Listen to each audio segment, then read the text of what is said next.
আসসালামু আলাইকুম ওয়া রাহমাতুল্লাহি ওয়া বারাকাতুহু। আলহামদুলিল্লাহ আলহামদুলিল্লাহি হামদান কাসীরান তাইয়িবান মুবারাকান ফি ওয়া নাশহাদু আল লা ইলাহা ইল্লাল্লাহু ওয়াহদাহু লা শারীকা লাহু ওয়া নাশহাদু আন্না সাইয়্যিদানা ওয়া হাবিবানা মাওলানা মুহাম্মাদান আবদুহু ওয়া রাসূলুহু সাল্লাল্লাহু আলাইহি ওয়া সাল্লাম। আল্লাহ সুবহানাহু ওয়া তাআলার কাছে আমরা শুকরিয়া আদায় করি যে তিনি আমাদেরকে মনোনীত করেছেন, শরীর সুস্থ রেখেছেন, রমজান মাসের ফরজ রোজা রাখার তৌফিক দান করেছেন।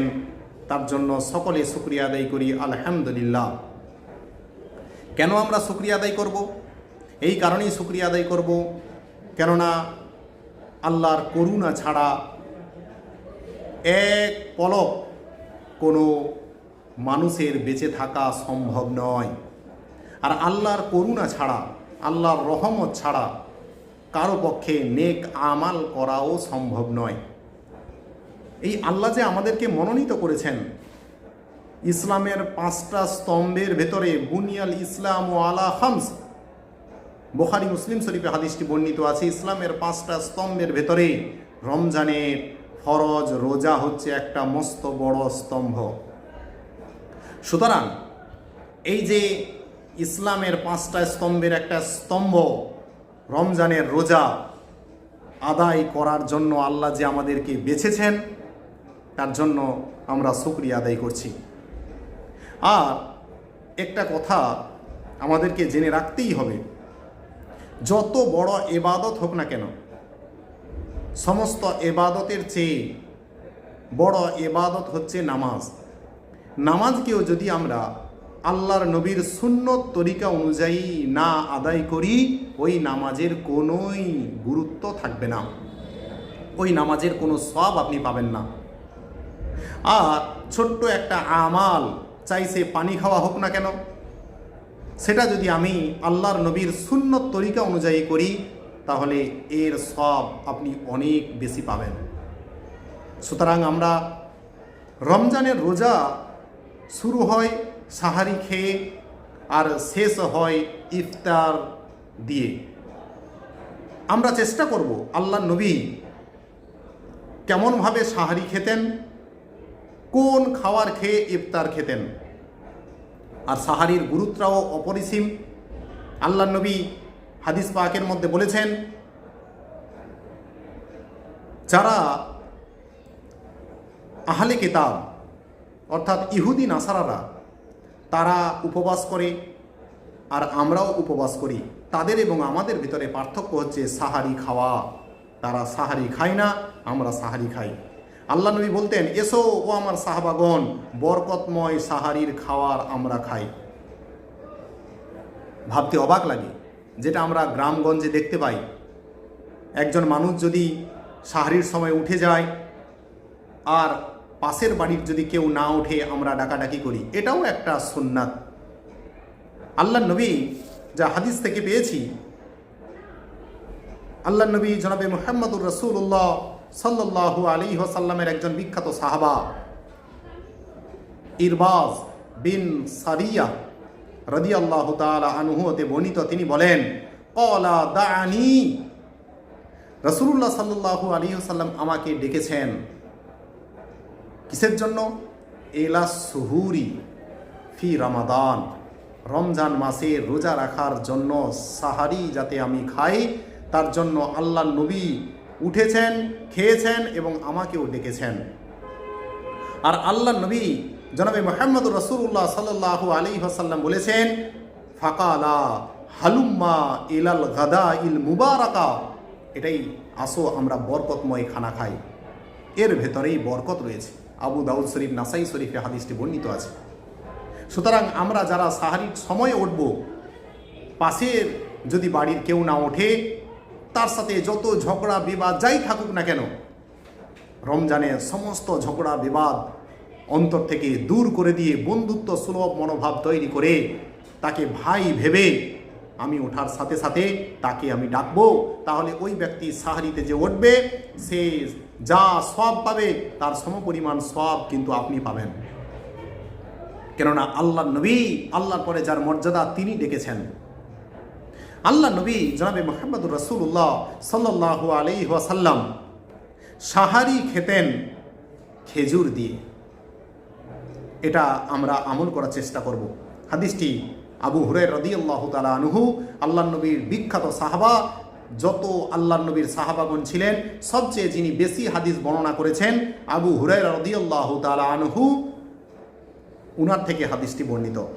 তিনি বলেন, ক্বালা ক্বালা রাসূলুল্লাহ সাল্লাল্লাহু আলাইহি ওয়াসাল্লাম, নাম সাহুরুল মুমিনিত তামর।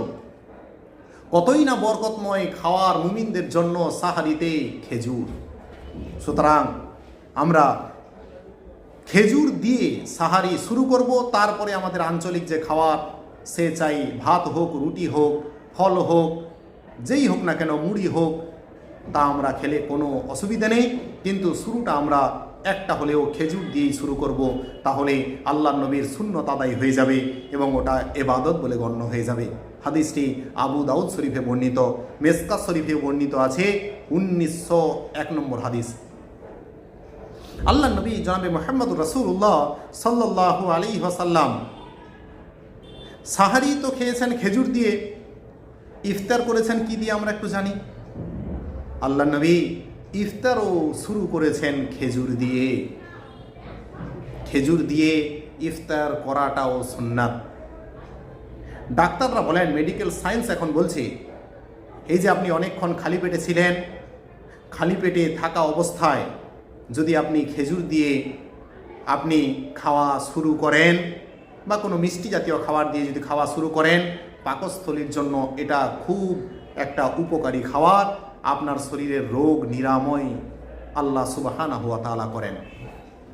দেখেন, তখন মেডিকেল সায়েন্স এত উন্নত ছিল না, কিন্তু আল্লাহর নবী প্রত্যেকটা কাজের ভেতরে মানব সম্প্রদায়ের শুধু নয়, গোটা বিশ্বের কতটা কল্যাণ রয়েছে।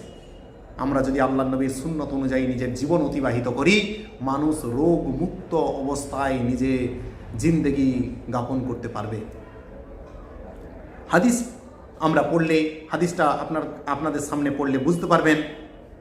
আল্লাহ নবী জনাবে মুহাম্মদুর রাসূলুল্লাহ সাল্লাল্লাহু আলাইহি ওয়াসাল্লামের বিখ্যাত সাহাবা ওয়ান সালমান ইবনে আমির রাদিয়াল্লাহু তাআলা আনহু, উনি বলেন, ক্বালা ক্বালা রাসূলুল্লাহ সাল্লাল্লাহু আলাইহি ওয়াসাল্লাম, ইজা আফতারা আহাদুকুম। আল্লাহ নবী সাল্লাল্লাহু আলাইহি ওয়াসাল্লাম বলেছেন, যখন তোমাদের কেউ ইফতার করবে, ফাল ইফতির আলা তামরিন, সে যেন খেজুর দিয়েই ইফতার করে। সুবহানাল্লাহি ওয়া বিহামদিহি।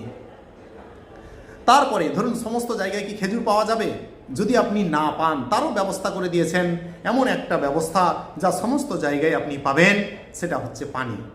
আল্লাহ নবী তারপরে বলেন, ফাইন্নাহু বারাকা, কেননা খেজুরের ভেতরে আল্লাহ বরকত দিয়েছেন। ফাইন লাম ইয়াজিদ, যদি কেউ খেজুর না পায়, খেজুর দিয়ে যদি ইফতার করতে না পারে, ফাল ইফতির আলা মা, সে যেন পানি দিয়ে ইফতার করাটা শুরু করে। ফাইন্নাহু তুহুর, কেননা এর দ্বারা পবিত্রতা হাসিল হয়। পানির দ্বারা তৃষ্ণা নিবারণ হয়, শরীর পবিত্র হয়, মন পবিত্র হয়। এটাও আল্লাহর সবচেয়ে বরকতময় একটা আমাদের জন্য উপাদান, নিয়ামত, সেটা হচ্ছে পানি।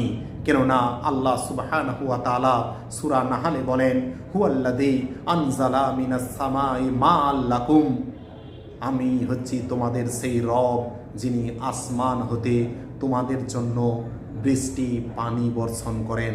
সুবহানাল্লাহ। আর সেই পানি তোমরা ভক্ষণ করো, সেই পানি দিয়ে তোমরা পশু চারণ করো, সেই পানি দিয়ে তোমরা শস্য শ্যামলে তোমরা উৎপন্ন করো। এই সমস্ত কিছু আল্লাহ সুবহানাহু ওয়া তাআলার দান।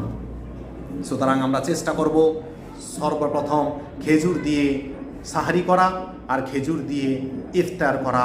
খেজুর যদি না পাই, তাহলে আমরা পানি দিয়ে ইফতার করব।